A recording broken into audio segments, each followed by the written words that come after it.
Welcome, welcome from Sananda. There's much to say on this subject, so let's begin. You find yourselves living in an interesting time, a transitional time.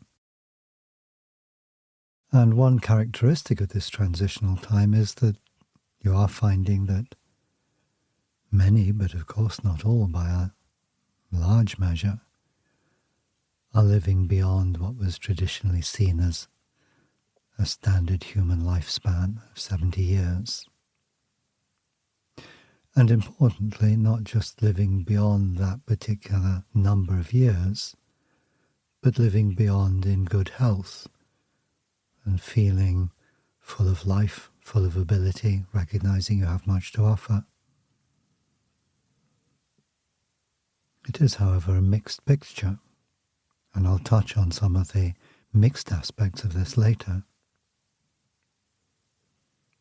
So this is a transition time, although you can go back into the past and find individuals who lived well past 100. It's more common now than it was, even take into account the larger population of the Earth. Broadly, the direction of the change does, as you might imagine, take humanity towards longer lifespans yet. And so in a while, and I'm not going to give a timescale for this, you may well find humans living comfortably for 200 or 300 years.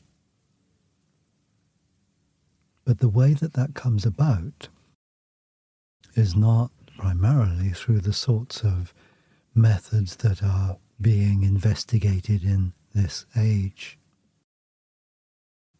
That is to say, things like organ replacement surgery are not actually how this comes about. There can still be occasions when the skills that are being developed in modern medicine are of great value. But predominantly the shift comes from within. It comes from a changed relationship between you as spirit and you as physical presence, human presence in a physical body. Currently, although you are seeking to increase your consciousness, to build consciousness, to become more aware of the relationship of you as spirit with the cells that make up your physical body, there's still plenty to learn, plenty to develop. And so by and large you find yourselves doing your best, of course, to look after your bodies, doing your best to eat well, for example, and take moderate amounts of exercise and so on. You are, and I mean no insult, still amateurs in this process. It's not easy for you to hear the voice of every single one of the trillions of cells that make up your body, yet each has an individual voice. And it's that kind of reason that I justify calling you as yet amateurs. And I'm using that not as a pejorative term, as I've already said, but in its root meaning of one who is doing something that she or he loves. You are learning how to enter into a more conscious, loving relationship with the physical body that gives you all of these amazing experiences on planet Earth. You're emerging from a considerable number of thousands of years in which the sense of having fallen from a higher state has been so ubiquitous that it's only partially recognized. If you look into myths around the world, you will find again and again this idea of being fallen beings, of having fallen from grace in some sense. It may not be evident to those who told the stories and who ensured that those stories were passed on generation by generation, exactly what the nature of the sin was.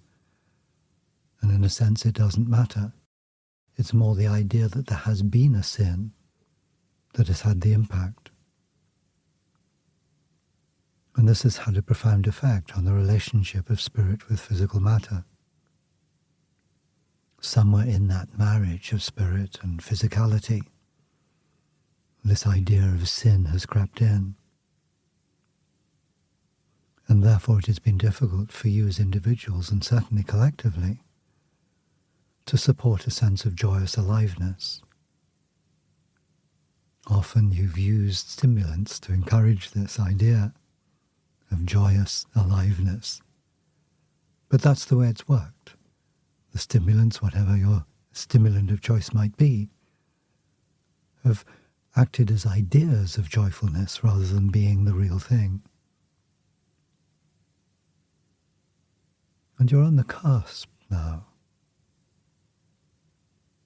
of moving into an age when that lived experience of joyfulness is present, is real for you. That somehow or other, whatever process is required, and you're exploring that at the moment as humanity, you're able to not just leave behind the sense of sin, but allow it to dissolve. Recognize that it served its purpose, and the energy out of which it was made, and a lot of energy went into making it, is available to use in different ways. A very important way in which that energy that is released will be used is to create what we might describe as bridges of light between you as being and the cells that make up your physical body. It then becomes much easier to hear the voice of each cell. Of course, as you can imagine, your cells often speak in chorus. They're not at odds with one another. There are harmonies, but the harmonies are subtle and beautiful, and well worth learning to hear. And it is by these kind of means that you will come, or your descendants will come, to live longer lives. Now, let's be clear. A longer life of itself is neither better nor worse than a short life. There are many who choose to come to the earth plane to experience what it is to be in physical form, and really only need a brief taste. There will be children who die in infancy, or even in the womb. And this is tragic for the parents who experience that. But for the child, for the fetus involved, there may be really no tragedy at all, but a particular purpose fulfilled within a short compass of time.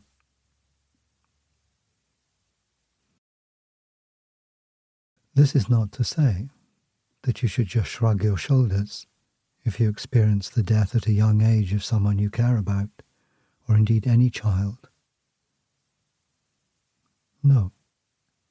For those who feel the loss is a loss, not to be glossed over or denied.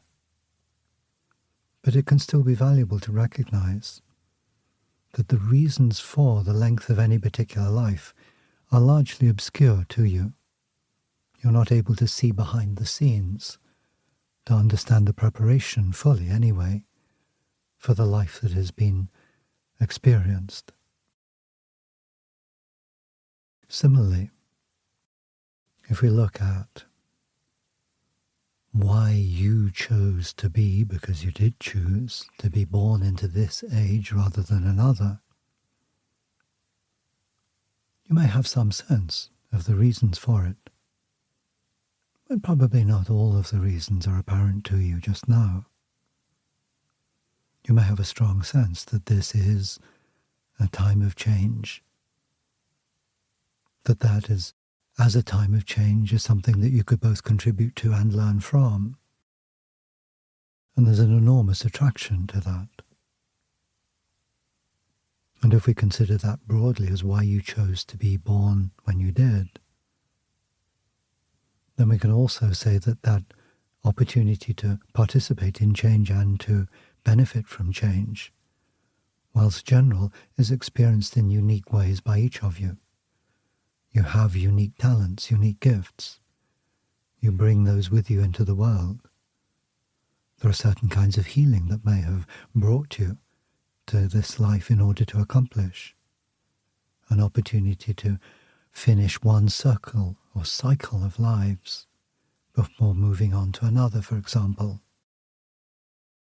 And so you may intuitively, or with some inner knowledge, have quite a strong sense of what brought you to Earth in this age.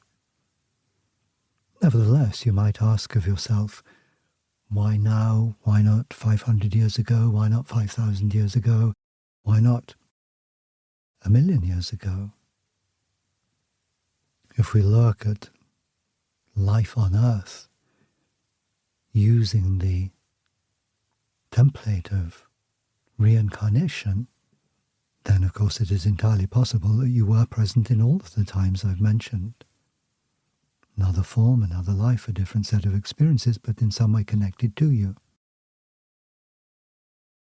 But beyond that, the question is not a fruitless one, not a foolish one.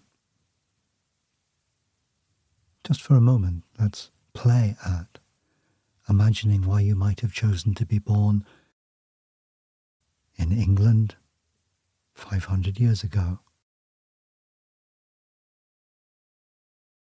Not a completely unrecognizable world for you through your modern eyes.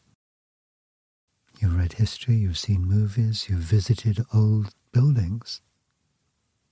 So it would not be wholly alien to you.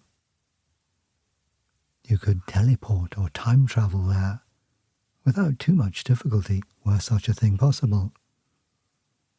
The accents, many of the vocabularies would be different, but you'd get by.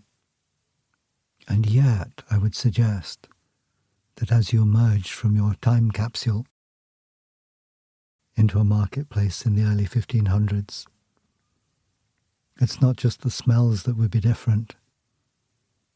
There would, in all seriousness, be a different feeling to the air. In many ways, you might find it preferable, just at the physical level. There will be a freshness that can be absent in many of your cities. But it's not really the physical that I'm talking about.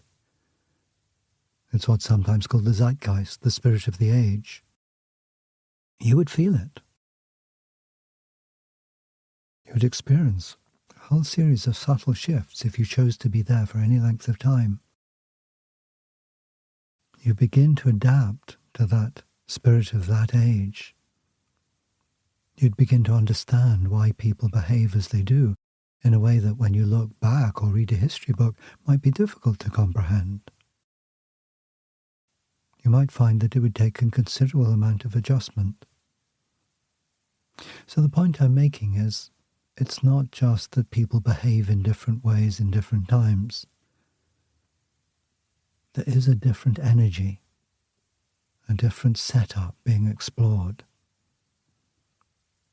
Different opportunities, different pleasures in some deeper sense, different challenges for sure, as well as many that are familiar. As I say, you would not feel entirely alien, but each age has its own feel, and you'd know it. So there are qualities of energy that you're engaged in this life. Yes, change is occurring, rapid change in your world. That makes up part of that spirit of the age. But what is also evident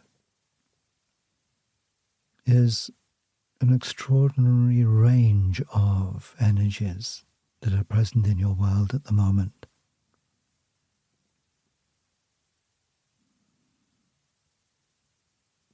A wide spectrum. And out of that wide spectrum are emerging new energies that really haven't been present on Earth before, or only in very limited quantities and in rare places. You're seeking to embody the next age, in a sense, to give birth to the zeitgeist of the coming age. And it's in you, and it's partly expressed by you being you. So if in this particular age you find yourself living longer than has been normally the case, and we trust that if that is so, you find yourself also in good health, then recognize in response to the question that your presence itself makes a profound contribution because you're learning to embody new energies. But also in many practical ways, really whatever appealed to you as an individual, you're able to contribute to a wider realization of the potential of humanity.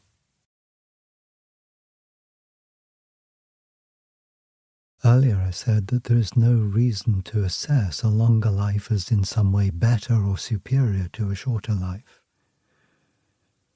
Each life has its own span. What you may find if you examine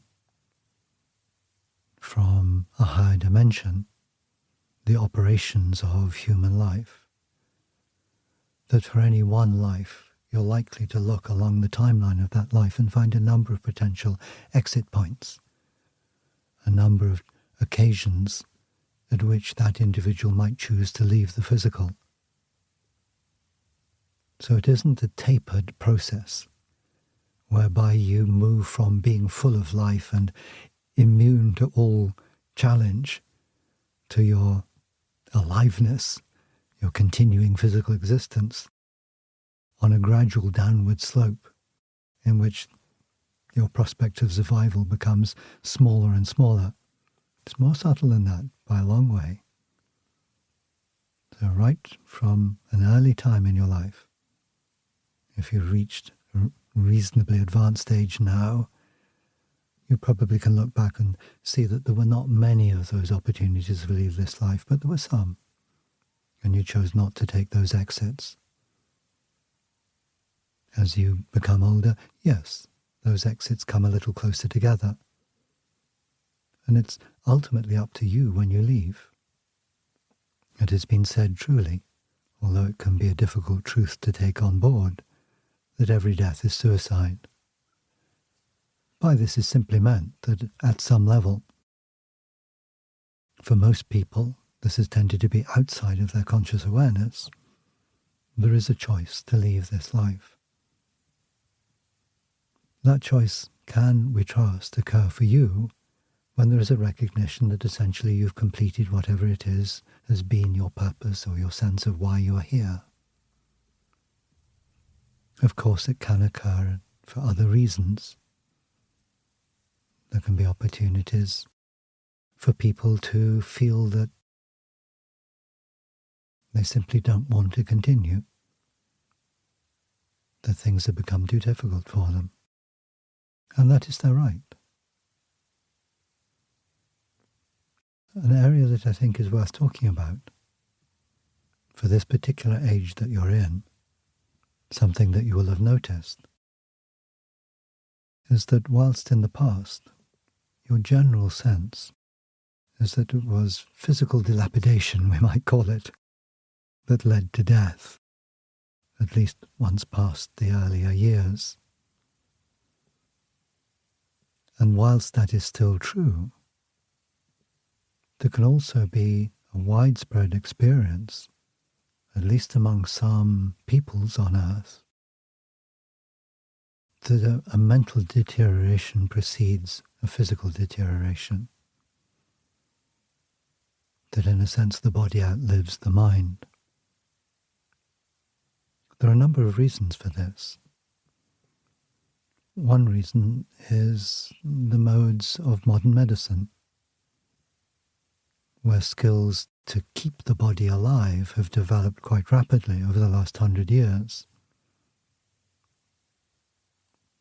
But an understanding of what generates vitality has not advanced at the same rate. And so at least in some instances you can find people walking around with not a great deal of mental functioning, whilst their body is still comparatively fit. Quite often that will occur because a large portion of that individual has already left the physical world, but is not quite able to detach completely because in a sense there's a loyalty to the physical body.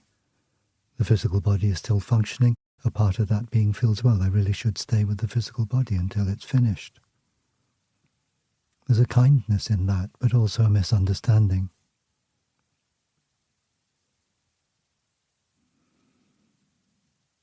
There are other reasons as well. And this leads to an area which runs counter to the general trend of increasing lifespan. The air you breathe, the soil you rely upon for your food, is to a considerable degree, not irreparably, contaminated. And it is hard work sometimes for your cells to deal with this contamination. They manage remarkably well, but some of the diseases you find increasing amongst the human population essentially come from the difficulty you have as individuals in nurturing the cells of your body with all that they need, and at the same time avoiding contaminants that are detrimental to their functioning. We feel that over the next couple of generations, this is going to change considerably for the better. But in the meantime, right now, you're noticing some statistics coming forward that suggest that lifespan is actually beginning to diminish rather than increase. We see that as a temporary setback. And I say setback because, as I said at the beginning, there is a general movement towards longer lifespans for humanity. The concern, as though there is implicit in what I have just said, a kind of criticism of you for only making it to 90, shall we say, or whatever age it might be. Not so. I spoke of the different air, the different spirit, the different zeitgeist of each age. And if you look forward to the time in which those kind of longer lifespans are common, you'll find a very different quality to the air, shall we call it, though again, whilst there is a reference to the physical air that you breathe, I'm using that term in a much broader sense to include the pranic energies that you absorb and that give you life force. You're in the process of cleansing these energies through the inner work that you choose to do, not least of all. That inner work is of profound value. And so one age doesn't change into the next age at random. Those who participate in an age are assisting the birth of the next age. It is not you alone in this age who are involved in that. If you look back to the age of your grandparents, your great-grandparents, and back on 500 years and so on, you'll find in each, however subtle it might be, however difficult to decipher the sound from the background noise, that has been happening, a beautiful process of evolving human consciousness. Different ages have different focuses. Your own age is in the emergence of, or re-emergence of, an awareness of the primacy of spirit or subtle energies, however you choose to identify those in your own mental language.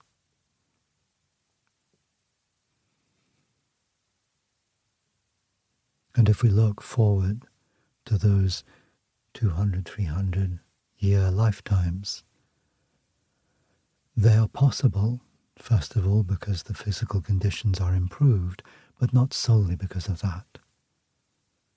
They're because of that greater presence of, for simplicity, we will continue to use this word prana,